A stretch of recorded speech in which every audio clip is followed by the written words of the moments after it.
Fukan. Sandeep, how do you see the trends and the results that tentative results we can say now that are going to come after for the 18th Lok Sabha? Well, I think I agree with Anilji when he was saying that there shouldn't be any problem in forming the government. The NDA is in clear majority. You only need 272 to form the government. So, insofar as formation of the government is concerned, I don't see a problem.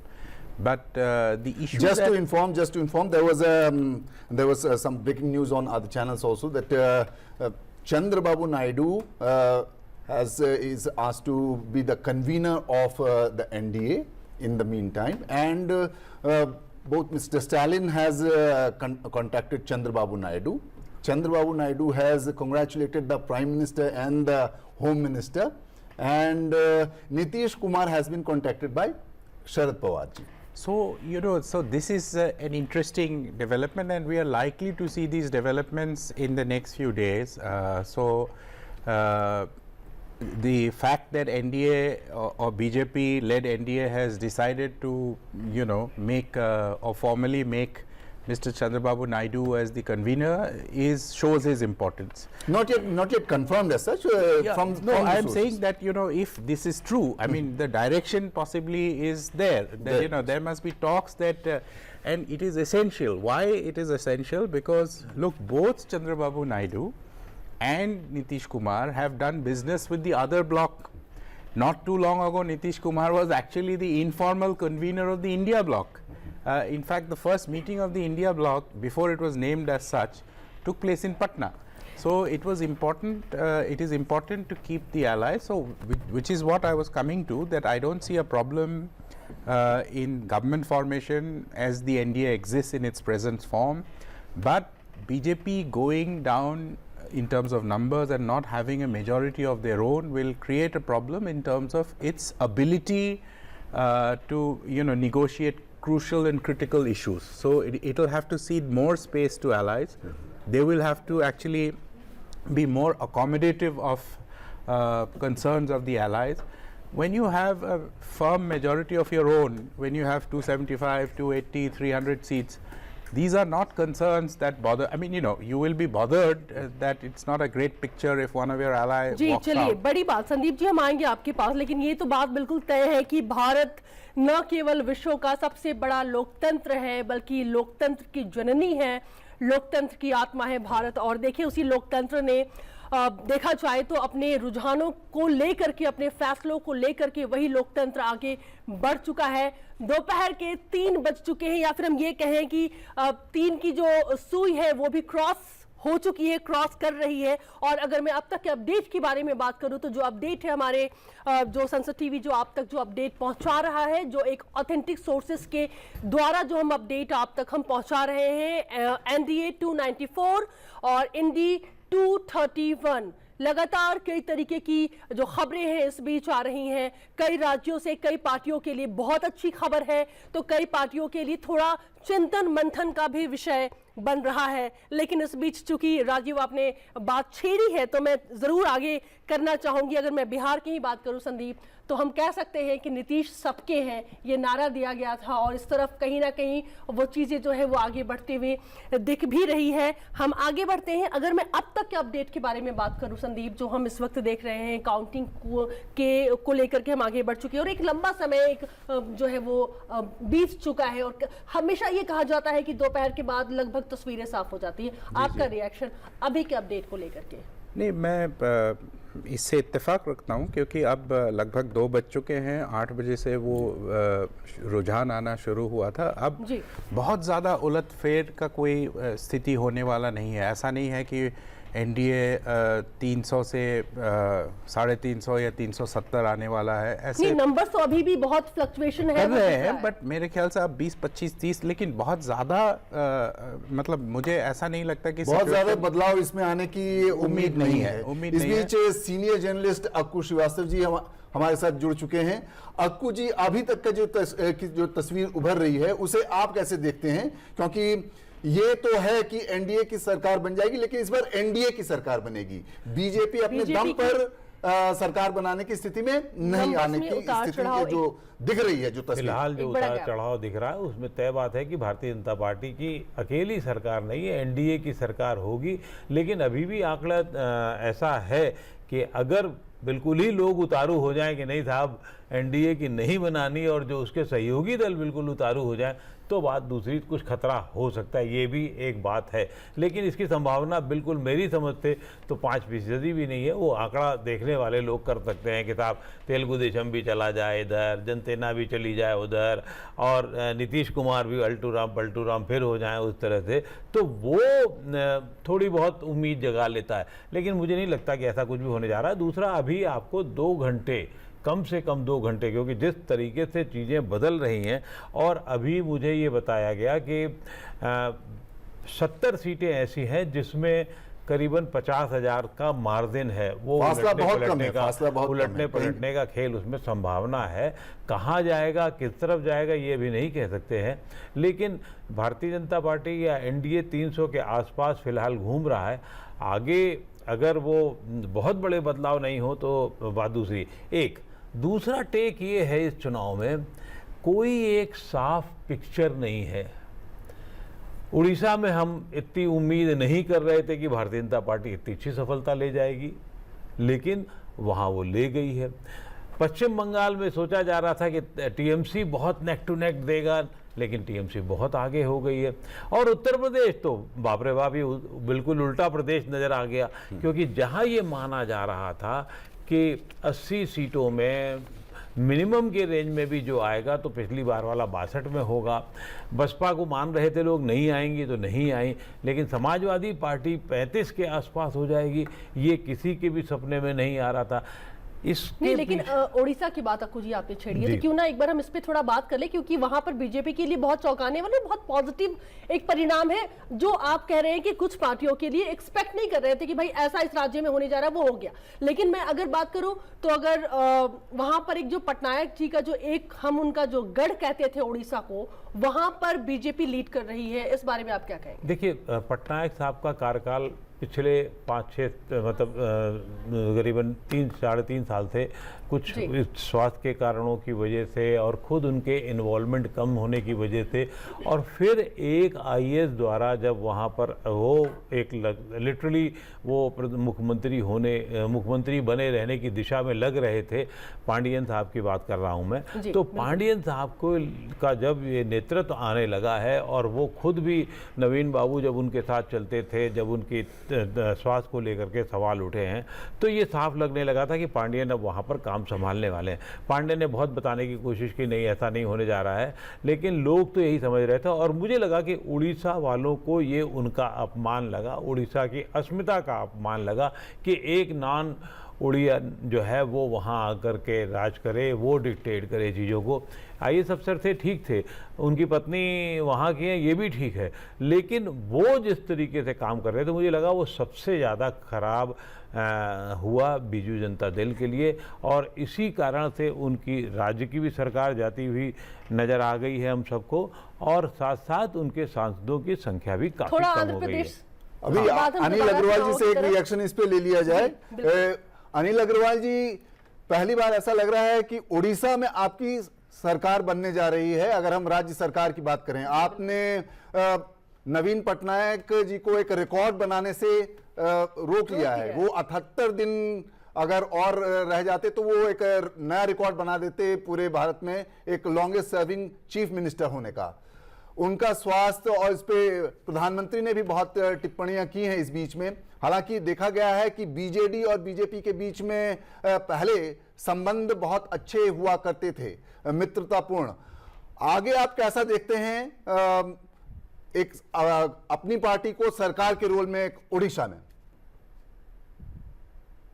नहीं, निश्चित रूप से माननीय प्रधानमंत्री जी ने जिस प्रकार से उड़ीसा के लिए काम किया है, दौरे किए हैं, मैं खुद कुछ दिन के लिए उड़ीसा में रहा हूं, और जो अभी मेरे पूर्व वक्ता ने कहा कि जो पांडियन का रोल वहां पे बढ़ा है, उससे वहां के लोगों में नाराजगी थी, और माननीय मोदी जी के प्रति तो उनका बहुत स्नेह, बहुत सम्मान था। और माननीय प्रधानमंत्री जी का जो काम रहा है, जो उड़ीसा के लिए उनका लगाव रहा है, उसी की वजह से ये प्रदेश सरकार भी हम बनाने जा रहे हैं और हमारे एमपीज भी ज्यादा जीतने जा रहे हैं। निश्चित रूप से ये हमारे लिए एक सुखद स्थिति है। और एनडीए का पार्ट नहीं थे बीजू जनता दल, काफी दिनों से आप जानते हैं। केंद्र में वो हमारी नीतियों की वजह से हमारा एक सहयोग apart वो करते नहीं थे, थे, लेकिन he was लेकिन not part of the प्रधानमंत्री जी NDA। जो एनडीए प्लस की जो बात करते थे और जिसके दम पर वो 400 प्लस वाली जो बात हो रही थी, उसमें कहीं ना कहीं पिछले लोकसभा की अगर हम बात करें तो बीजू जनता दल का रोल बहुत इंपॉर्टेंट था उसमें। आपकी बात से मैं सहमत हूं, उन्होंने हमें समर्थन दिया है, लेकिन इस बार पूरी पार्टी ने, चूंकि वहां पे राजनीतिक हस्तक्षेप के बजाय ब्यूरोक्रेटिक हस्तक्षेप होने लगा था, तो इस चीज को कोई भी बर्दाश्त नहीं करता। केंद्र ने भी, भारतीय जनता पार्टी के नेतृत्व ने भी इस चीज को समझा और हम लोग जम के चुनाव लड़े। वहां मेहनत हुई। हमारे माननीय गृह मंत्री जी, हमारे माननीय अध्यक्ष जी, प्रधानमंत्री जी ने तो रिकॉर्ड रैलियां की हैं और हर कार्यकर्ता जुटा है, तो उसी का ये सुखद परिणाम आया है, जिसके के लिए मैं वहां के कार्यकर्ताओं को, अपने राष्ट्रीय नेतृत्व को और उड़ीसा जो हमारा पार्टी के अध्यक्ष हैं और उनका जो पूरी टीम है, उनको बधाई देता हूं, शुभकामनाएं देता हूं। जी चलिए अनिल जी, हम इसलिए ज़रूरी है क्योंकि लोकसभा चुनाव के रिजल्ट के बीच में हम बात करें, दो महत्वपूर्ण राज्यों के बारे में हम बात कर रहे हैं, आंध्र प्रदेश और ओडिशा। ओडिशा में बड़ा ही एक सकारात्मक प्रभाव जो है हमें बीजेपी का देखने को मिल रहा है, तो आंध्र प्रदेश में भी एनडीए काफ़ी आगे निकल चुकी है। संदीप जी, आपका रिएक्शन इस पर, क्योंकि ये दोनों राज्य काफ़ी महत्वपूर्ण हैं। बिल्कुल, आंध्र प्रदेश में देखिए बीजेपी के अलाइज ने अच्छा परफॉर्म किया और ये इन लोगों ने एक सोची समझी स्ट्रैटेजी के तहत किया, क्योंकि जनसेना और चंद्रबाबू नायडू और ये तीनों को इकट्ठे लाके इन्होंने बहुत अच्छी लड़ाई लड़ी। उड़ीसा ख़ास तौर से बहुत ही एक अच्छी परिणाम बीजेपी लाने में सफल हुई है। जब मैं देख रहा था तो 21 सीटों में 19 में उनको बढ़त मिली हुई थी। तो लगभग बीजू जनता दल साफ, लोकसभा की बात कर रहा हूँ, लोकसभा सीटों में 21 में से 19 में बीजेपी वाज अहेड, एक शायद कांग्रेस और एक बीजू जनता दल। मतलब इतनी भारी मतों से जीतना और इतनी, मतलब it's like a landslide victory जिसे बोलते हैं। जी, short reaction on Andhra Pradesh. नहीं, मेरा तो बहुत साफ है कि उड़ीसा में जो कुछ भी खराब हुआ है पूरा, वो एक अफसरशाही की जो इमेज थी उस वजह से हुआ। लेकिन उन्होंने काम, नवीन पटनायक का काम बहुत बड़ा था। 25 साल पहले उन्होंने वो योजनाएं शुरू की जो लोग स्टेट अप शुरू करते हैं, चाहे साइकिल देने की योजना हो, चाहे अल्पाहार में अंडा खिलाने की योजना हो, और गरीबों के लिए बहुत सारी योजनाएं थी। वो आदमी वो कर रहा था जो उड़िया खुद नहीं जानता था, वो आदमी कर रहा था जो ज़्यादा जनसभाओं में और जनता से नहीं मिलता था, लेकिन तब भी उनको इतना मान सम्मान मिलता था कि उसका कोई जवाब नहीं था। तो इस लिहाज से उड़ीसा में अप्रत्याशित परिणाम है। भारतीय जनता पार्टी के नेतृत्व भी नहीं सोच रहा था, जैसे वैसे ही सोच नहीं रहा होगा जैसे राष्ट्रीय स्तर पर वो सोच रहा था कि नहीं, हमें तो बड़े आराम से मिल जाएगा, लेकिन अब वो एक बहुमत के भी लाले पड़े हुए जैसे हम कह सकते हैं इस समय की स्थिति में। इसीलिए मैं कह रहा हूँ कि पूरे देश में कोई एक ऐसा नहीं चल रहा, कहीं एक लग रहा है कि एक दिशा है, दूसरे में पश्चिम है, तीसरे में दाएं है, पांचवें में बाएं है। वो समझ ही नहीं आ रहा कि कौन सा क्या है, कौन सा फैक्टर कहाँ काम कर रहा है, ये नहीं कह सकते आप। ऐसे में ये क्या, ये एक संदीप, ये सवाल आप भी पूछ सकते, can this be called sum of state elections in a way? You know, what he said is absolutely right. There is no overwhelming wave or sentiment. There are several states that are difficult to explain why Uttar Pradesh, why the BJP has performed in such a way in Uttar Pradesh, difficult to explain. Because people normally, when you went there, people talked about the free ration, they talked about law and order, Yogi Adityanath government, but there was Ram Mandir, and the biggest factor was the Ram Mandir, and Lallu Singh is going to be perhaps lose. Smriti Irani was also was trailing in the area where Ram Mandir is there. Lallu Singh is so there are trailing. So I would say this way, जो मेरे travels से मैंने आसाम में गया, you know what I can say is that people, you know, looked at every constituency carefully. What did the candidates bring? some of the incumbent candidates actually had to face anti-incumbency. But then if you call anti-incumbency, how do you explain Mamata Banerjee doing so well in West Bengal? She has improved dramatically, whereas expectation was that BJP will increase its tally from 18.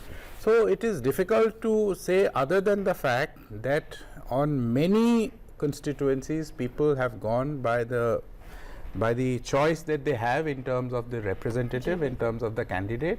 If they have found the candidate good, they have voted for it. I'll give you an example. In Assam, there was this question about 15 to 20 candidates in Uttar Pradesh for the BJP. Yes, yes. Anti-incumbency against them. More than particular that, candidate. more than that.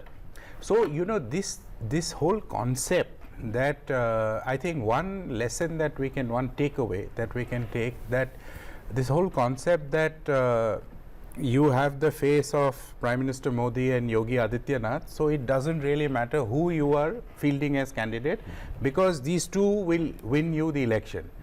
That may not have come good क्या for the ये भरोसा BJP. अपने आप में काफी था? अकुल जी, क्या ये भरोसा अपने आप में हम इसे काफी माने? और दूसरी बात ये है कि मैं थोड़ा समझना चाह रही हूँ कि एक पत्रकार होने का नजरिया क्या है आपका इस बारे में कि कहा जा रहा है, इस पर देखिए गर्मी भी काफी पड़ी इलेक्शंस के दौरान, और ये भी बात निकल करके आ रही है कि लोगों के दिमाग में, लोगों के मन में कहीं ना कहीं ये था कि भाई सरकार तो आ जाएगी, वो वोट डाल देंगे या फिर वो वोट कर देंगे, इस चक्कर में हो सकता है कि लोग घर से निकले ही नहीं, ऐसा उत्तर प्रदेश के बारे में कहा जा देखिए, रहा है। मैं बताऊं क्या आपको, गर्मी को लेकर के जितनी बड़ी बात कही जा रही उतनी बड़ी बात हुई नहीं वोट परसेंटेज को लेकर के। लोग निकले हैं, लेकिन ये बात भी सही है कि सैटरडे संडे मिल गया लोगों को, तो उन्होंने मंडे की छुट्टी ले ली या फ्राइडे की छुट्टी ले ली, 3-4 दिन। ये हमारे देश की बड़ी भारी विडंबना है। तो उस हिसाब से तो सिर्फ बुध बचता है, क्योंकि अगर आप संडे मंडे कर लेंगे तो साथ में सैटरडे संडे जोड़ लेंगे तो वो हो जाएगा 4 दिन। अगर इधर बृहस्पति को पड़े तो फ्राइडे सैटरडे जोड़ लीजिए, बाकी अपना कर लीजिए, 4 दिन बन जाएंगे।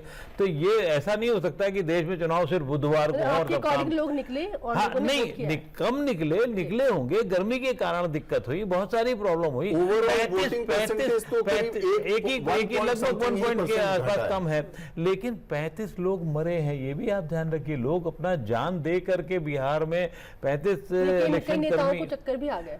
हाँ, अपने कई रैलियों के बहुतों दौरान को। गर्मी की Last वजह time, से। नितिन गडकरी की भी तबीयत काफी खराब हो गई। नितिन गडकरी इलेक्शनरिंग रैली के में दौरान। अपना उनको तबीयत खराब हुई। दूसरा जो सबसे बड़ा पॉइंट है, मुझे लगता है जो सो कॉल्ड कॉन्स्टिट्यूशन इशू था, उसने कहीं अंदर मारा है बीजेपी को। और वो जो जब किताब दिखाई जाने लगी, लाल किताब जिसमें पन्ने थे कि नहीं थे नहीं कहा जा सकता, लेकिन ये किताब बदल दी जाएगी, SC ST की खराब हो जाएगा, रहेंगे कि नहीं रहेंगे, ये सवाल बहुत बड़ा इशू हुआ।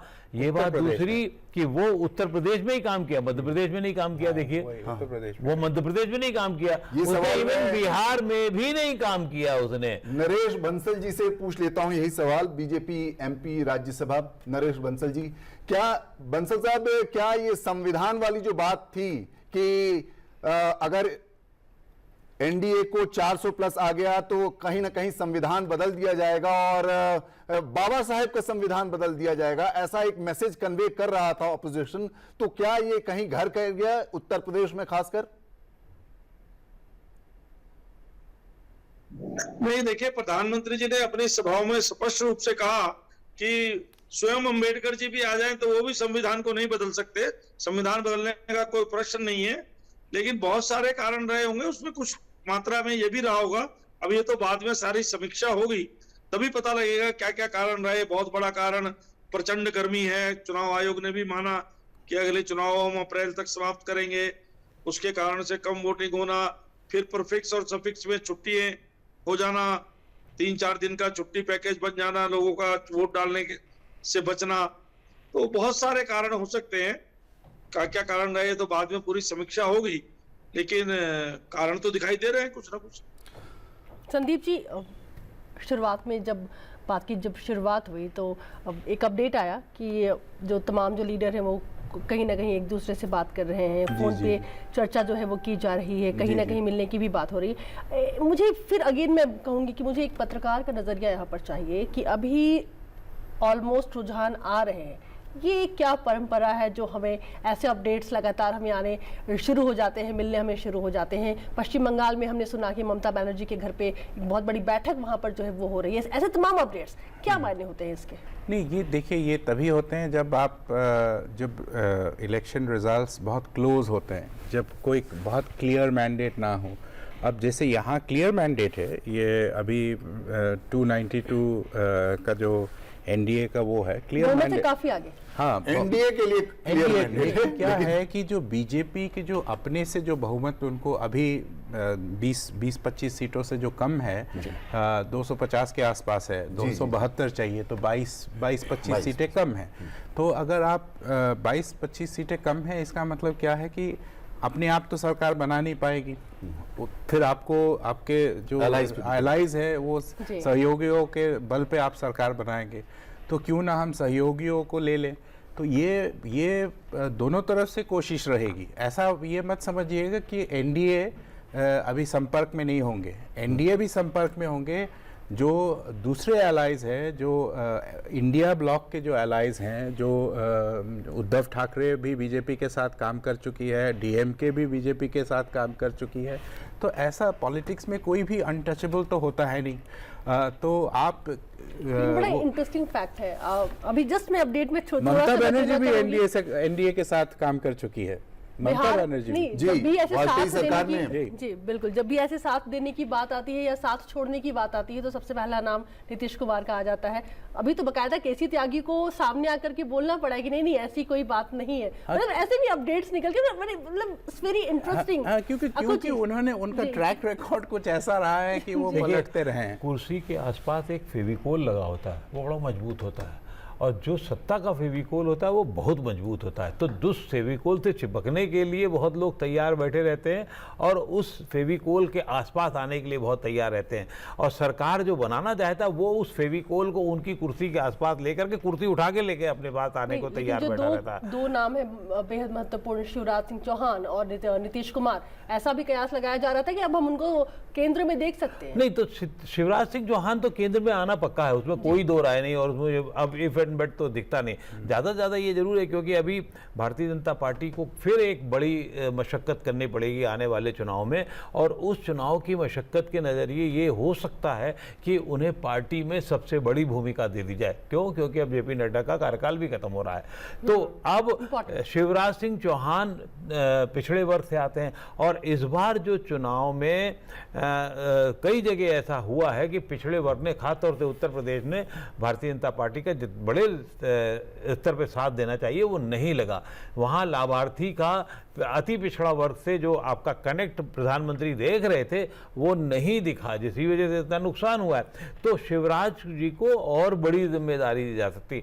मंत्री पद तो मिलना अलग बात है। नीतीश कुमार नरेश जी से ले लिया जाए कि नरेश जी, अगर फॉर सेफ्टी वॉल थियरी एक होता है कि मतलब एक और एलआई अगर आपको जरूरत पड़े, क्योंकि अभी अगर मान लीजिए यही नंबर रहते हैं तो ऐसी स्थिति में अगर आपका एक भी एलआई दूसरी ओर चला गया है तो फिर सरकार बनने पे खतरा बन सकता है।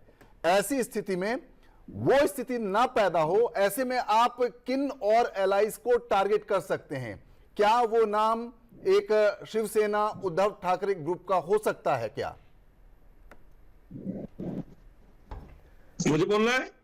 जी जी नरेश जी, आप ही से पूछ रहा हूं कि अगर एक और एलआई लेकर के संबंध में अभी कुछ भी कहना और थोड़ा मजबूत करने की बारी आई तो क्या वैसे एक अन्य एलआई जो हैं, क्योंकि उनके पास अब नंबर आते हुए दिख रहे हैं, 10-11 सीटें आती हुई दिख रही हैं उद्धव ठाकरे गुट को, तो क्या उन्हें फिर से एनडीए में शामिल करने की कोशिश हो सकती है क्या? अभी कुछ भी इस बारे में कहना बहुत जल्दबाजी होगी। सारे चुनाव परिणाम आ जाए तो हमारा नेतृत्व सारे मामले में बड़ा संवेदनशील है, कुशल है। वो सब इस पर विचार करके क्या करना है क्या नहीं करना है आगे के कदम उठाएंगे। देखिए, इसमें मैं बड़ा जवाब देना चाहूँगा क्योंकि मैं जो डाटा देख रहा हूँ उस हिसाब से, डेटे के हिसाब से, इसमें वाईएसआर आपके साथ आ सकता है जो अभी तक नहीं है, तो वाईएसआर में भी YSR अगर आएगा तो फिर चंद्रबाबू नायडू चले जाएंगे। हाँ वो एक होगा, मतलब लेकिन उनको बाहर समर्थन की बात होगी या कुछ और भी हो सकती है, ये बात आपकी बिल्कुल ठीक है। डीएमके के बारे में कहा ही जा चुका है, उद्धव ठाकरे के बारे में है ही, एक 200 सीटों वाले बहुत सारे लोग नॉर्थ ईस्ट में जो भी जीते हैं वो सत्ता के पास रहना चाहेंगे। अगर विचारधारा पे बात की विचारधारा जाए, देखिए, अब राजनीति में अब मैं आपको बता दूं, जब तक बिल्कुल दुश्मन, जैसे आपने कह दिया ना, वाईएसआर तो इसलिए भी शायद मुश्किल होगा क्योंकि पहली शर्त चंद्रबाबू की यही होगी कि इनको दूर रखा जाए। पहली शर्त चंद्रबाबू की पहली कोशिश ये होगी वाईएसआर को कैसे जेल भेजा जाए। ये भी मतलब कहना मुझे अटपटा लग रहा है, लेकिन ये होगा। क्यों? क्योंकि वाईएसआर ने चंद्रबाबू को जेल भेजा था, तो पहली शर्त में वो बिल्कुल 36 का आंकड़ा उन दोनों के बीच में। हाँ, ये जरूर हो सकता है। जेल की राजनीति बहुत चलती रही है आंध्र प्रदेश में। वो जेल गए तो वो पॉपुलर बने, वो बन गए, और ये जेल गए तो फिर जेल और पैदल यात्रा सबसे पहले एनटीआर ने वहां शुरू की, फिर जेल भी नहीं हुई, उन्होंने मतलब आगे काउंटर किया। यात्राओं का सबसे बड़ा काम उसी राज्य से हुआ है, वहीं से शुरू हुआ है, बाकी बाद में यात्राएं हुई हैं। बहुत अच्छा एक सवाल याद आया Sandeep, you can elaborate on this. Then when NTR tried for Bharat Desam, जी, it decline Bharat Desam, and now this BRS, TRS, Telangana Rashtra Samiti, then BRS Bharatiya Rashtra Samiti, they are almost in the dumps. Right. You know, this election has also shown one interesting thing, that you know of course, Samajwadi Party has done exceedingly well in UP, but many of the regional parties have actually ceded space to the national parties. You look at Karnataka, or you look at Telangana. Telangana, the last I saw of the 17 seats, I think it was 8 to BJP, Yes, 8 to Congress, 16, and 1 was OAC. So the 17th seat was to AIMM. So which means that Bharat Rashtra Samiti is nowhere there. It's completely blanked out. So similarly, even in Bihar, the alliance of NDA has done well. Nitish Kumar has of course done well, but RJD hasn't performed. RJD hasn't performed the way it was promised to, expected, or it was expected to. So you know, that is another takeaway from these elections, that in many states the allies are the regional players are ceding space to national players. But again, in Uttar Pradesh, it is the regional player is no, even in West Bengal, Mamta has improved her tally. BJP has come down to 9. Congress 50% हो गया BJP. Congress has come down, 50%, 18 से 9 हो गए।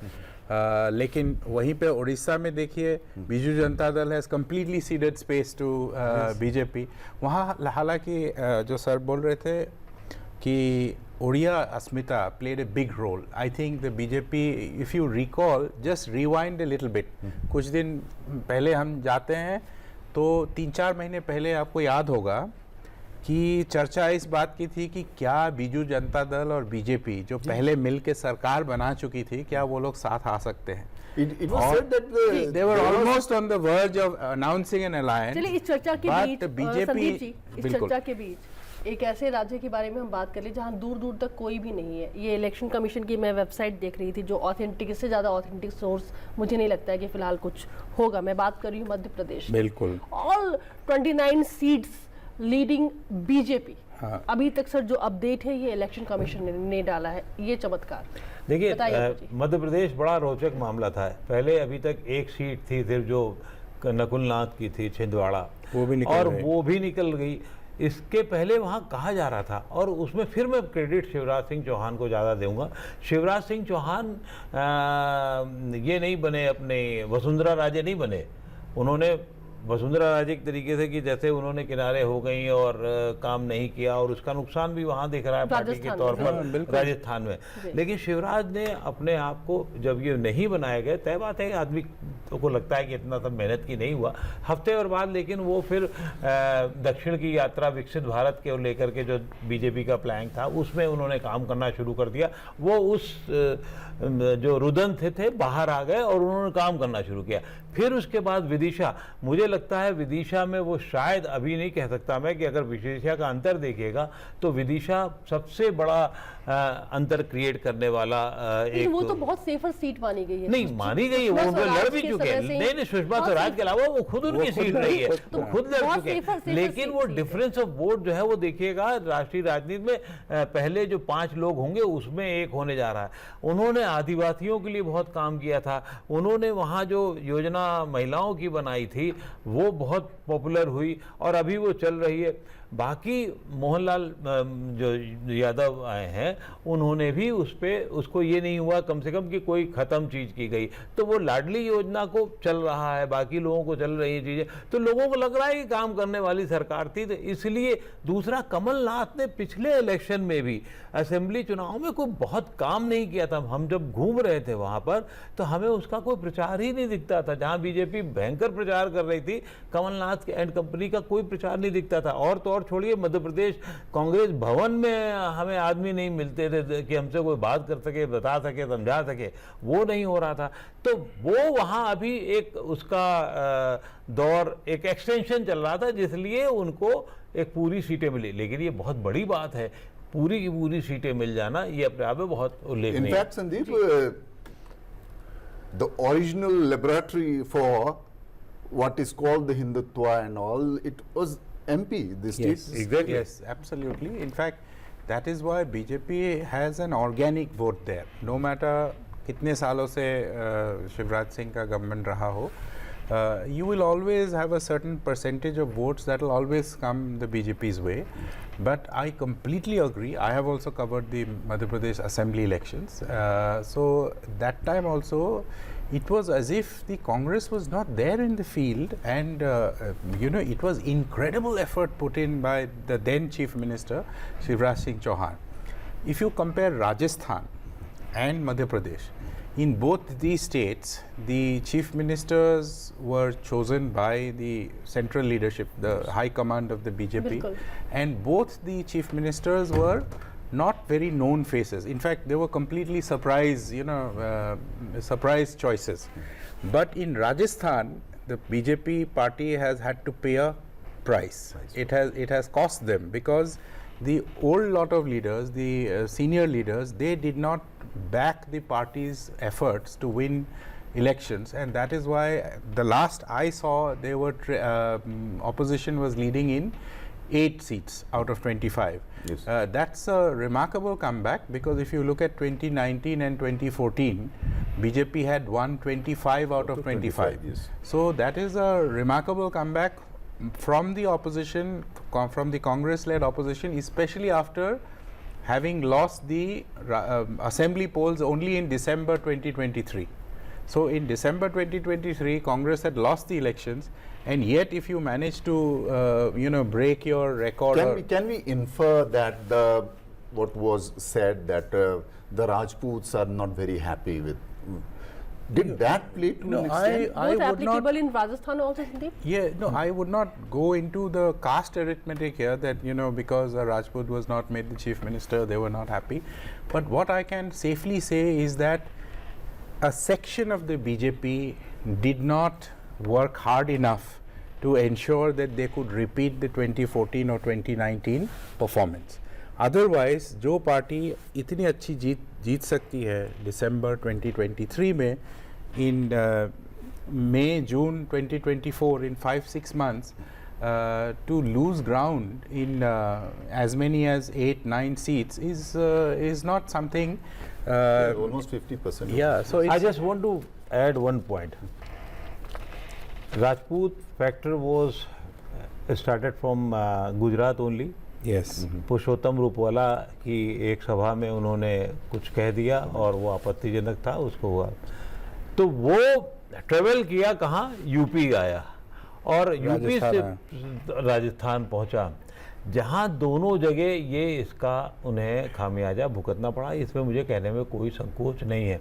बार बार माफ़ी मांगने, अमित शाह के कहने के बाद भी वो चीज़ें सेटल नहीं हुई, और बाकी लोकल लीडरशिप जैसे गाजियाबाद से नहीं, आपके कहने का मतलब है कि उसका फर्क बाकी राज्यों पर भी काफी हाँ, पड़ा है। वहाँ नहीं हुआ। वहां उसकी कोई हवा नहीं थी। वहां मैंने गुजरात जब में आप बात देखिए ना बीजेपी 25, मैं भाई कोई हवा नहीं, वो ये कहीं दूर-दूर तक मैं again कहूंगी, मध्य प्रदेश के 26 बाद से गुजरात का भी 25 हो हो गया। 26 हो, अभी रिजल्ट डिक्लेयर नहीं हुआ है, तो 25-26 से कोई बहुत बड़ा फर्क नहीं है। तो वहाँ कोई उसका फर्क नहीं पड़ा, उस पूरे कच्छ से लेकर के और आगे तक में कोई राजपूत में कोई बहुत बड़ा ऐसा नहीं हुआ। वो मामला भी खत्म हो गया, माफ़ी भी मांग ली गई, राजाओं की तरफ से चिट्ठी भी आ गई कि नहीं नहीं हमको कोई दिक्कत नहीं है।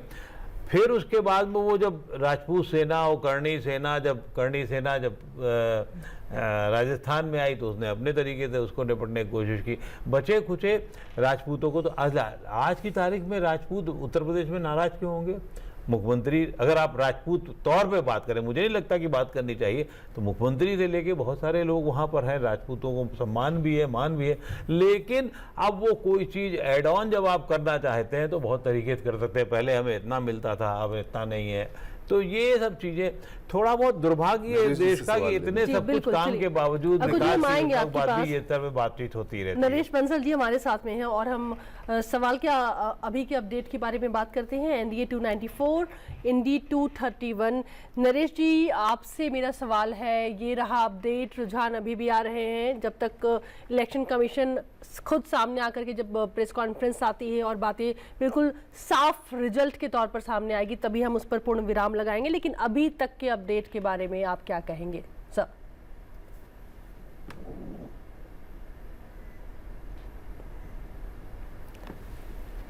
नरेश जी, आप तक हमारी आवाज पहुंच रही है? चलिए, लग रहा है किसी कारण से उन तक हमारी आवाज नहीं पहुंच पा सवाल रही है। रिपीट कर सकते हैं जी, नरेश जी, मेरा सवाल आपसे ये है कि अभी तक के अपडेट के बारे में, हम जो अपडेट हमारे सामने है नरेश जी, उस पर आपका रिएक्शन, एक छोटा सा रिएक्शन लेना चाह रहे थे। एनडीए 294 है, इंडी 231, क्या कहेंगे आप? रुझान अभी भी आ रहे हैं? इसी में मैं भी अपना एक सवाल जोड़ दूं कि एक बगल बगल के राज्य हैं मध्य प्रदेश और उत्तर प्रदेश। एक जगह आप पूरी तरह से आपने मतलब ऑपोजिशन का सफाया कर दिया, और दूसरी तरफ जहां पर राम मंदिर बना, तमाम डबल इंजन की सरकार भी थी, तो वहां पर फिर क्या नुकसान होता हुआ नजर आ रहा है? अब ऐसी स्थिति बनती नजर आ रही है कि वहां पर सिंगल लार्जेस्ट पार्टी भी शायद ना रहे, बीजेपी उत्तर प्रदेश में। देखिए, हम सब भी इसको देखकर बहुत आश्चर्यचकित भी हैं और कहीं ना कहीं हमारी चिंता का कारण भी है कि उत्तर प्रदेश जो जहां पर सब कुछ हुआ है, राम मंदिर भी वहां है, काशी कॉरिडोर भी वहां बना है, सब कुछ हुआ है, लॉ एंड ऑर्डर की आज योगी आदित्यनाथ जी के कार्यकाल में बहुत अच्छी स्थिति है। तो इस प्रकार का सब होते हुए भी कैसे, किन कारणों से परिणाम आ रहे हैं, मैंने आपको पहले ही कहा था कि हम सबकी समीक्षा करेंगे और उसके बाद किसी नतीजे पर पहुंचकर उसको जो भी कारण रहे उनको भविष्य के लिए दूर करने का काम करेंगे। I will take this question to you, Sandeep. Like, I mean, you cannot fulfill the deficit from UP from any other state. It is that important a state in Indian polity. Yes. So, again, you had that thing. You had the things going, the sentiments. Say in January, you had the Ram Mandir. You had the double engine sarkar. Okay, छिटपुट थोड़ी बहुत जो चीजें होती हैं, Rajput, you can say, but sentiments going absolutely in the opposite direction to the extent that you are now no longer supposedly the number one party in that most important state.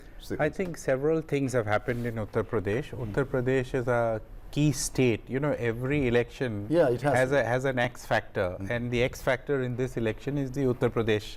Yeah, the Uttar Pradesh see, results. 25 more seats and you are an absolutely majority government sort of. Absolutely. And you continue. And that is the kind of loss that you have seen from the, you know, the state that sends the largest maximum number of MPs.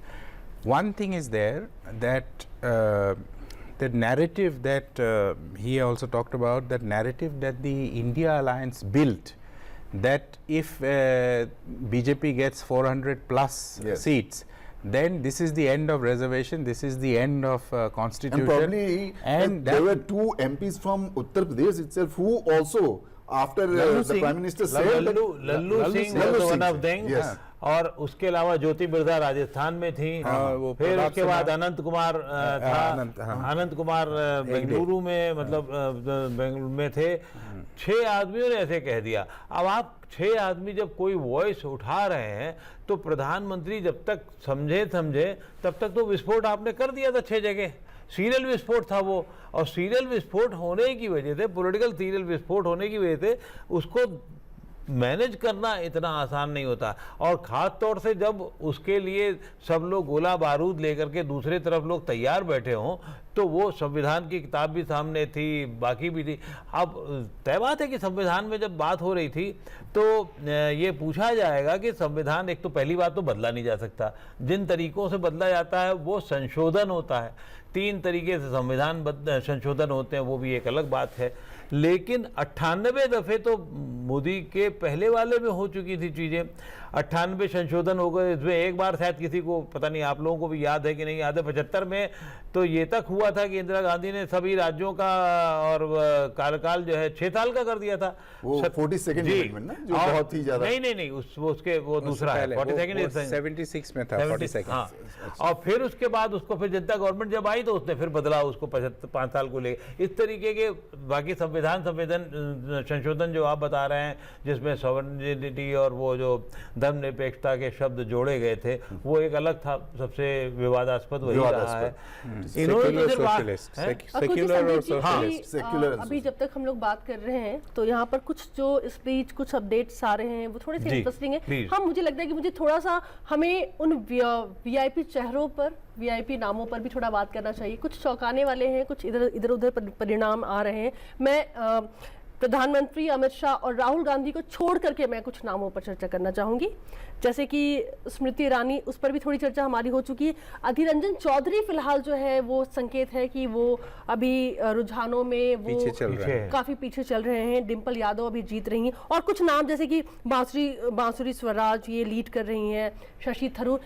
Hyderabad से थोड़ा interesting मामला है, ओवैसी पीछे चल रहे हैं। देखिए ओवैसी, मुझे थोड़ा समझाइए। नहीं, हैदराबाद के से मैं पीछे इसलिए होने छेड़ा, का मुझे तो अभी आपको यकीन नहीं बस होता। एक लाइन जोड़ना चाहूंगी, क्योंकि उन्हें कहा जाता है कि केवल वो हैदराबाद के चेहरे नहीं है, उनके पूरे देश में एक मुस्लिम चेहरा जो बहुत ही ब्लंटली आकर के अपनी बातों को रखता है। और हैदराबाद में ये कैसे, ये उलटफेर कैसे? ब्लंटली नहीं रखता है वो आदमी, पढ़ा लिखा इतना है, बहुत कायदे से और बहुत तरीके से पेश करता है अपनी बातों को। लेकिन वो उनके भाई को लेकर के जरूर एक विवाद होता है। उनके भाई दूसरी किस्म की हाँ, वो चीज कुछ है, भी हम बोल लोग देते हैं, हम कभी लोग जा चुके हैं, देख चुके हैं उसको, उनको वो एक अलग विवाद के हैं। नहीं, माधवी लता का मुझे बताइए, अब ये मैं- जिस हाँ, तरीके से अभी आगे चल रही हैं। माधवी लता क्योंकि एक बिल्कुल नया चेहरा है। ओवैसी फिर वही है कि ओवैसी अगर हारेंगे तो फटीक के कारण हारेंगे, और कोई कारण नहीं जी। है उनको लेकर के, क्योंकि 7 बार 6 बार जीत चुके हैं। तो वो, और उसके पहले उनके पिताजी के पास वो सीट 84 थी। से ही उनके परिवार का, वही उनके कह रहा हूँ, पिताजी वो या फिर पिताजी, उनका उनके वहाँ पे हैदराबाद सब रहा है लगातार पूरा, जीतते रहे। तो उनका पूरा वहाँ होल्ड रहा है। लेकिन क्योंकि फटीक, अगर हारते, मुझे अभी भी यकीन नहीं हो रहा है, अगर हारेंगे तो तय बात है कि माधवी लता एक बड़ी चेहरा उभर के आई। और उनके बढ़ने का क्रम कैसे रहा है, एक टीवी चैनल में एक इंटरव्यू होता है, फिर उसके बाद लोग ट्वीट करते हैं, फिर उसके बाद वो बढ़ती चली जाती हैं। और एक महिला होने के नाते उन्होंने जो सोशल वर्क होने के वजह से काम किया, सोशल वर्कर होने की वजह से, वो बहुत महिलाओं के लिए प्रेरक था। महिलाओं को हॉस्पिटल ले जाना, जी। बच्चों के आगे लिए बढ़ते हैं, काम एक और कराना। नाम चर्चा में, कंगना आगे चल रही है। वो कंगना तो कंगना नहीं, है, मुझे- एक सीट हीरोइन पे- गई है तो दूसरी आ रही है। एक दो स्मृति सीट पे ईरानी जो है जा तो- रही हैं तो वो आ रही हैं। तो इसलिए मैं समझना चाह रही हूँ इन खास चेहरों के बारे में जो फिलहाल आगे चल रहे हैं। कंगना देखिए, एक तो बोलती बहुत अच्छा है वो बात, दूसरी तथ्यों में कभी गड़बड़ हो जाए नहीं है तो इतना बहुत तो उनको लीवरेज देनी ही होगी। नहीं, एक्सपीरियंस हो और जाएगा, वक्त के साथ वो अनुभव वक्त भी के हो साथ जाएगा। एजेंट हो जाएंगी, और अभी जीत रही हैं तो अच्छा चेहरा है, संसद में भी ठीक रहेगा, बोलने चालने वाली है, वो चुप रहने वाली नहीं है। वो बॉम्बे जाके अपनी किस्मत नहीं तराशेंगी फिर से। उन्होंने कहा मैं तो बॉम्बे छोड़ रही हूँ। नहीं, वो तराशेंगी भी नहीं, वही मैं कह रहा हूँ। तो वो पॉलिटिक्स में ही अपना चेहरा तलाशेंगी। How important, Sandeep, is BJP? It has not translated into seats in Tamil Nadu, but they are into double figures vote percentage wise. Yes. No, it's important. It's important Not just in Tamil Nadu, in Kerala. Kerala, they are winning seats. Last I came, who would have thought that Shashi Tharoor is going to trail? But last I came, he was trailing. Suresh Gopi was Suresh Gopi also was leading. So at least two, Two. they could win as many as 2 seats. Whereas India bloc was so confident that they will win all 20 seats from Kerala, either India bloc or the left, which is also part of the India bloc. So they will eventually win all 20, but that is not going to happen. I think it's also the result of a consistent, persistent push by Prime Minister Modi to reach out to Tamil Nadu. We have seen that in the past 5 years, कुछ क्षेत्र ऐसे रहे हैं, there are some regions where the BJP has actually really gone out of its way to establish itself as one of the main players in the politics of that region. South is one of them, because remember that beyond Karnataka, they have not really been able to expand. So that is one area where they would like to improve. And I believe that BJP actually looks at long term.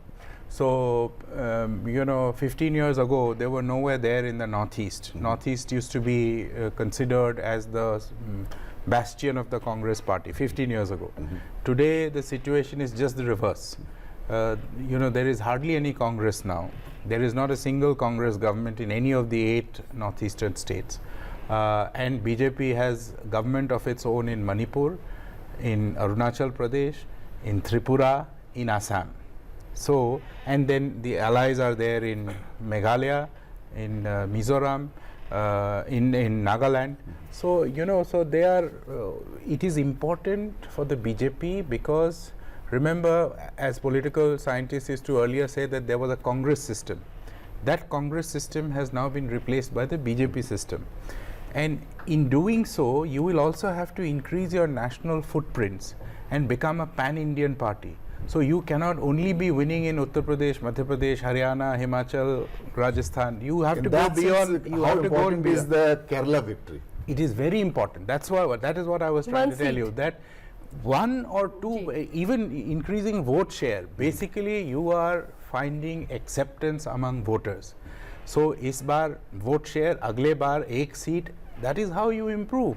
So, Rajiv vote share की बात की, बस मैं थोड़ा सा समझना चाह रही हूँ एक ये मैटर 2019 से अगर पार्टी वाइज बात करूँ तो मैं फिलहाल बीजेपी के बारे में बात करना चाह रही हूँ। अकु जी 38.27% जो अब तक का अपडेट है वोट शेयर है, बहुत ज़्यादा फर्क नहीं है। अगर मैं पार्टी वाइज वोट शेयर की बात करूँ 2019 से अगर मैं तुलना करूँ तो इसलिए ना, क्योंकि जब आप यूपी जिसको जो सत्ता का केंद्र होता है, इतना बड़ा केंद्र है और उसमें बड़ी संख्या में सीटें अगर आपकी जाएंगी तो तय बात है कि वोट कम पड़ा है।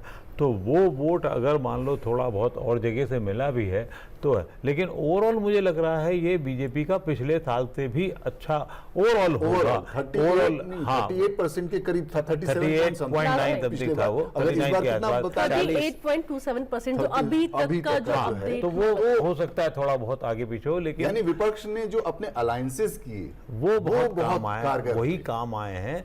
और उस वजह से दूसरा कांग्रेस का देखना रोचक होगा कि कांग्रेस का वोट कितना बढ़ता है। क्या कांग्रेस का वोट जो है वो 12 करोड़ पिछले लगभग 12 करोड़ जो था वो बढ़ रहा है कि नहीं बढ़ा है, या ये है कि बाकी जगह जो लूज हुआ उससे वो बराबर हो जा रहा है। नहीं, सीटें अब कांग्रेस की लगभग 101 के आसपास होने जा रही है। तो मतलब जाहिर तौर पे तय है कि बढ़ा होगा, तो बढ़ा होगा, वोट परसेंटेज बढ़ा होगा उनका, लगभग डबल हो चुका है। लगभग डबल हो चुकी है, नहीं सीटें डबल हो चुकी है। सीटें डबल वोट कितना आगे बढ़ेगा, नंबर डेफिनेटली होगा, नंबर हाँ बड़ा कितना होगा ये देखना बड़ा रोचक होगा। 12 करोड़ से 14 हुआ, 13 हुआ, क्या हुआ वो जरूर देखना होगा। और ये क्रेडिट देना होगा कांग्रेस को कि कांग्रेस ने अपने आप को जो 3 डिजिट में लाई है, अगर लाने की कोशिश सफल रहती है तो बहुत बड़ी सफलता है, दुगनी बड़ी सफलता है। बिल्कुल। नरेश जी, केरल में जो सफलता मिल रही है भारतीय जनता पार्टी को, वो पार्टी के लिहाज से, संगठन के लिहाज से कितनी अहमियत देते हैं? इससे पहले आप कभी खाता खुला है? खाता खुला पहले? मैं कह रही हूँ पहली बार ये खाता खुला है। पहली बार खाता खुला है। वही मैं कह रहा था कि ये पहली बार आपकी पार्टी एक दक्षिण के इतने इंपॉर्टेंट स्टेट में खाता खोलने जा रही है। नरेश जी अभी फिलहाल हमारे साथ नहीं है। संदीप जी का रिएक्शन। संदीप जी, नहीं, ये केरला, बहुत हालांकि आपने इम्पोर्टेंट, जिक्र किया है। हाँ, ये बहुत इम्पोर्टेंट है। जैसे मैंने कहा, केरला, तमिलनाडु, इन सब स्टेटों में बीजेपी की कोई प्रेजेंस नहीं है। कर्नाटक के बियॉन्ड वो मूव नहीं कर रहे थे, तो चाहे वो खाता खोले या नहीं खोले, हालांकि तमिलनाडु में वो कन्याकुमारी सीट पहले जीत चुके हैं पहले। तो बट वोट शेयर इंक्रीज होना, सीटें मिलना, केरल में सीटें पिछली बार मिलना, उनका शायद 4% से भी कम था तमिलनाडु में। जी, वोट जी, परसेंट। जी, अब वो डबल फिगर्स में आ गए, करीब 11%। ये एक्सपेक्टेड लाइंस पे था। ये They were expected lines. targeting something around 20. They were also targeting to win seats. Yes. They were hoping to win Annamalai, Coimbatore. Coimbatore and Kanyakumari both. Kanyakumari too. So you know, but a double-digit vote share is also an impressive performance. I don't know how this would have panned out if they had had the alliance with AIADMK, which they broke, you know, and they went separate. Agar wo alliance rehti, तो then it would have been interesting to see what would have been the impact of that alliance, and would that have translated into some kind of a seat ji. for the BJP. So that would have been, but as of now, because they fought separately, it was it's been a landslide But performance. the real by the target, Sandeep, is 2026, as they say. Yes, for the assembly polls. Assembly polls, yes. Yes. So I mean, they are growing there. Of course, 2026, you cannot expect them to be एकदम से यहाँ पूरी आप in a सरकार position of power. There is one exception though, and that exception comes from our region, Tripura. Yes. BJP was nowhere, 6% से भी कम vote थे और एकदम से सरकार में आ गए। जो विप्लव देव अभी देखिए कितने 4.5-5 लाख वोट से जीत रहे हैं या जीत गए हैं, मेरे ख्याल से ये अपने आप में बहुत बड़ी जीत है। जिनको मुख्यमंत्री बनने की पूरी पड़ गए थे, एक बार दूसरी बार से हटे, वहाँ फिर केंद्र की राजनीति में आए और अब सही में बहुत बड़े वोट बैंक है। दूसरा ये जो आप बात कह रहे थे, बड़ी अच्छी बात है, आंध्रा में उन्होंने समझौता किया तो उसका फल मिल गया उन्हें। उड़ीसा में होते होते समझौता रह गया तो बड़ा फल मिला। अब कोई कहीं एक समीकरण काम नहीं कर रहा है। आप ये मत सोचिएगा कि ये कर लेते तो हो इसीलिए मैं जाता। कह रहा था, मतलब हर जगह एक अलग तरह से लड़ना है। हाँ, उड़ीसा में हुआ ये एक जगह जो है वहाँ वो दूसरी जगह फेल हो रही है। हाँ, उड़ीसा में हो गया कि आखिरी वक्त तक में हो गया तो सब कुछ हो गया था। आखिरी में ये हुआ कि साहब लोकसभा की सीटें नहीं देंगे हम, विधानसभा तो राजी थी ये देने को, लेकिन इन्हें विधानसभा मिली, लोकसभा भी जहुआ पर मिली एक साथ। जी, महाराष्ट्र में क्या हो गया? महाराष्ट्र बहुत कॉम्प्लिकेटेड रहा हुआ और क्या? ये शुरू से समझाइए हम सब लोग इतना हैरान परेशान थे कि पता ही नहीं लगने वाला था क्या था, किस तरीके से हो रहा है। अजीत पवार को लिया, टूट छोड़े, फिर तोड़ा, फिर छुआ, फिर तोड़े, वो हो गया। फिर उसके बाद शिंदे वाला मामला हुआ, उनको जिस तरीके से लिया गया उसको लेकर के विवाद हुआ। असल में वहाँ जो कार्यकर्ता है वो आई एम सॉरी टू से दिस कि महाराष्ट्र में कार्यकर्ता जो है वो एक उसे बिजनेस की तरीके से काम करता है। मुंबई में आप चले जाइए, कभी भी आपको कोई मकान साल भर से ज़्यादा नहीं मिलेगा, और अगर आपने वही मकान में रहना भी चाहेगा तो फिर आपको उसी जो दलाल है, जो कार्यकर्ता होता है किसी का, उसके थ्रू ही मिलता है। वही दलाल आपको, अगर आपको छोटा सा मकान भी बनाना है तो उसकी बालू, सीमेंट, गारा, ईंट, वही सब काम सप्लाई कराता है। तो वो जो एक वहाँ का कल्चर है वो सत्ता के साथ हमेशा रहता रहा है, और उसमें नहीं समझ में आया लोगों को कि किसको वोट करें, किसके साथ रहें, कहाँ रहेंगे तो होगा काम, नहीं होगा। भारतीय जनता पार्टी की सरकार आधी अधूरी थी, क्योंकि देवेंद्र फडणवीस, ठीक है, कहने को कह सकते हैं कि आप बीजेपी एनडीए लेड सरकार थी, लेकिन वो भारतीय जनता पार्टी की नहीं थी। तो वो सब समस्याओं में फिर आधा हिंदू इधर है, आधा उधर है, असली है कि नकली है, शिवसेना कौन सी, बाल ठाकरे वाली, ये एनसीपी का भी आलम ये था। अजीत पवार थे भी और नहीं भी थे, बार बार शरद पवार के पास जाते थे, शरद पवार उनसे मिलने आते थे, सुप्रिया सुले उनसे मिलने आती थी। ये राजनीति में ऐसा भी नहीं कि भाई बहन है तो आप भाई बहन दिखें, जब तक आप साफ अलग नहीं होंगे तब तक नहीं दिखते। पर ये आपकी ही बात है अक्कू जी कि कहीं कहीं रणनीतियां नहीं चली, बिल्कुल। लेकिन ऑनेस्टली अभी फिलहाल मैं अब आपसे ये समझना चाह रही हूँ, अभी आंकड़ों की बात कर लेते हैं, जो आंकड़े हमारे सामने, क्योंकि काम तो आएंगे यही आंकड़े। एक तरफ एनडीए है जो कि बहुमत से काफी आगे निकल चुका है, और एक तरफ इंडिया अलायंस है जिसमें कि कई पार्टियां हैं। अब क्या आप समझा सकते हैं कि ठीक है, बहुत बड़ा फर्क हमें देखने को मिल रहा है। लेकिन एक तरफ एक पार्टी थी, एक चेहरा था, और एक तरफ बहुत सारे लोग थे, बहुत सारे चेहरे थे। जब सवाल होता था कि आपकी तरफ से प्रधानमंत्री कौन होंगे, तो इस सवाल का जवाब भी किसी के पास नहीं। ऐसे में भी अगर एनडीए बहुमत से काफी आगे निकल चुकी है, तो अभी तक तो फिलहाल ये है कि अगर सरकार बनेगी तो वो एनडीए की ही बन पाएगी। ये अपने आप में कितनी बड़ी उपलब्धि है, आप इसको कैसे देख रहे हैं? ये सरकार एनडीए की ज़रूर है, लेकिन मैं ये कहने की अनुमति चाहूँगा कि वो नरेंद्र मोदी अलायंस की सरकार होगी। वो एक दल के हिसाब से बहुत ज़्यादा नहीं होगी। अभी क्या होगा कि मोदी जी को अपने तरीके से उसको टैकल करना पड़ेगा, लोगों को रखना पड़ेगा, और जो लोग हैं वो, और प्लस फिर रणनीति चाणक्य लोग जितने वहाँ पर बैठे हुए हैं, वो कितने छोटे छोटे लोगों को अपने साथ रख सकते हैं और लोगों को। और वैसे भी आप ये मान के चलिए कि जब सरकार बन जाती है तो सपोर्ट करने वाले 10, 15, 20 साथी मिल जाते हैं, छोटे छोटे 1-1, 2-2 दलों वाले जो होंगे, जिनको आप अभी अदर्स में देख रहे हैं, उसमें से 80% लोग जो है वो सरकार के साथ जुड़ जाते हैं किसी ना किसी कारण से, किसी ना किसी वजह से। तो इस लिहाज से मुझे लगता है कि अभी की स्थिति में, अब अगर और अच्छी बुरी खराब क्या हो मैं नहीं कह सकता, तो अभी की स्थिति में तो एनडीए बना रही है, लेकिन जिस तरीके से इंडिया बढ़ रही है और अदर्स वाले कम हो रहे हैं, उसमें कुछ ना कुछ तो आगे पीछे आंकड़ों में भारीपन इंडिया के पास जाता हुआ दिख रहा है। शॉर्ट रिएक्शन जो मैंने सवाल किया, एक तरफ एक चेहरा और एक पार्टी, और एक तरफ बहुत सारे चेहरे, बहुत सारी पार्टियां। नहीं, एज ऑफ नाउ मुझे कोई दिक्कत तो नहीं दिख रही है एनडीए का जो सरकार बनने में। कोशिश ये ज़रूर रहेगी इंडिया अलायंस से कि कुछ जो उनके पुराने साथी नीतीश कुमार, चंद्रबाबू नायडू उनके पास आए, बट मुझे लगता है कि मुझे लगता नहीं है कि इतनी जल्दी वो कुछ ऐसे होने वाला है। हालांकि पॉलिटिक्स में कुछ कहा नहीं जा सकता, बट हाँ, जो सर ने कहा ये बिल्कुल सही है कि प्राइम मिनिस्टर मोदी और जो स्ट्रैटेजिस्ट है बीजेपी के, वो बहुत कुशलता से, very skilfully they will have to handle the alliance. क्योंकि जब आपके नंबर्स खुद के थोड़े कम होते हैं तो फिर जो सहयोगी है उनके थोड़े तेवर अलग हो जाते हैं, उनके डिमांड्स अलग हो सकते हैं, उनके निगोशिएटिंग पावर भी अलग हो जाते हैं। तो आपको हैंडल करना आना चाहिए और आपको बहुत केयरफुली उनको हैंडल करना पड़ेगा, क्योंकि वो बहुत ज़्यादा स्टेबल फैक्टर नहीं रहता। जी, और स्पीच हमारे साथ में हमारी सहयोगी टीना भी जुड़ चुकी हैं। टीना,